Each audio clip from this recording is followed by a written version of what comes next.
ସେମାନଙ୍କର କଟିବାରେ କିଛି ଆପତ୍ତି ନାହିଁ, କିନ୍ତୁ ତାର ପ୍ରମାଣ ଦରକାର ସତରେ ମରି ଯାଇଛନ୍ତି ବୋଲିକି ବିହାରରେ ଯେମିତି ବଞ୍ଚିଥିବା ଲୋକମାନଙ୍କର ଲିଷ୍ଟ ବାହାରିଲା, ତେଣୁ ତାକୁ ପୁଣି ଥରେ ପୁନର୍ବାର ପରୀକ୍ଷା କରିକି ଦେଖିବାର କଥା ସତରେ ମରିଛନ୍ତି। ଦୁସରା ଯୋଉମାନେ ମାଇଗ୍ରେଟ୍ କରିଛନ୍ତି, ଯୋଉମାନେ ବାହାରକୁ ଯାଇଛନ୍ତି, ସେମାନେ ଆସନ୍ତି ସଦାବେଳେ, ଭୋଟ ସମୟରେ ଆସନ୍ତି, ପର୍ବପର୍ବାଣୀରେ ଆସନ୍ତି, ତାଙ୍କ ଘର ଗୁଡାକ ବନ୍ଦ ଅଛି, କିନ୍ତୁ କାମ ଅନ୍ୱେଷଣରେ ସେମାନେ ଯାଇଛନ୍ତି ବାହାରକୁ, ତାଙ୍କୁ କାଟିବା କଥା ନୁହେଁ। परमानेंटली जाइए सेटल करना एते संख्या रे 9.8 लाख वोट पर कोटी जिबा ना कोटिबार प्रश्न उठे ना 9.8 लाख वोट कोटिबार प्रश्न उठो ना। तेणु आमे चाहेबु आमे इलेक्शन कमिशन को आमे अपील करूछु से माने पुनर्बार ताको कंफर्म करंतु जेतु टाइम अछि आ हमर बीएलए मान को दियंतु आमे बीएलए मान को आमे एक्टिव करेबु से लिस्ट नै कि तर्जमा करबे। सर आ गोटे प्रसंग आज दशम शुनानी महानदी शुनानी रही किंतु सरकार कहते आपस समाधान आम कर खूब शीघ्र अवधि 9 मास मात्र वृद्धि कले किंतु ओडिशा रे बर्तमान ना छत्तीसगढ़ पानी चढ़ुची ना छत्तीसगढ़ आपस समाधान कौन राज्य हो सरकार बादल मतलब आपस ओडिशा को बीजेपी केंद्र सरकार महत्व दौर ये आम जानलु रेलवे डिविजन आम नहीं गले जानलु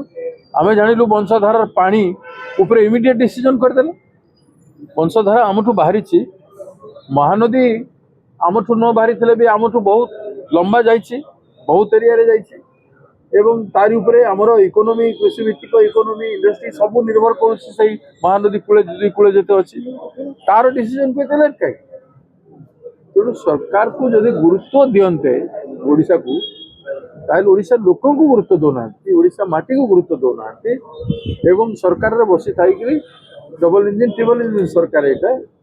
ओडिशा लोक अन्याय एमाने करेंगे ना करेंगे ना जो दम अच्छी करंतु जमती महिला रे एमाने करूना एवं डिलिमिटेशन सहित जोड़ीदेले लोक को धोखा देवाई गोटे जानी 2/3 ना तो डिलिमिटेशन सहित जोड़ार कौन था जब महिला बिल प्रति तुम एत सीधा सड़क महिला बिल आनी था डिलिमिटेशन ऊपर आनी था। सर गत काली बंश्री जो प्लेसमेंट करते से कहले 2023 रे भी डिलिमिटेशन सेतेबेले भी थिला आदरे ए महिला संरक्षण बिल सहित हां तो वर्तमान ना ना डिलिमिटेशन को एथर बिल रे आनी ना से समय आनी नथले से समय महिला बिल पास हो जाइतला महिला बिल पास हो 2023 रे ताऊ गैजेट नोटिफिकेशन करी करी लागू करबा कथा कले नहीं काहे कि देयर कमिटमेंट इज फॉल्स तुमसे मिछ प्रचार करियो वर्तन गां करंतु लोक सत बुझिबे लोक देखिबे भाई तुम जानि छ जे 2/3 तुम संविधान डिलिमिटेशन पे 2/3 वोट दरकार तुम ताकू जोड़िलो कहीं एबे कहउछन जे कांग्रेस पाप करती महिला मानक प्रति आमे जा को लेके गां संसार रो पाप मोदी जी करिसंती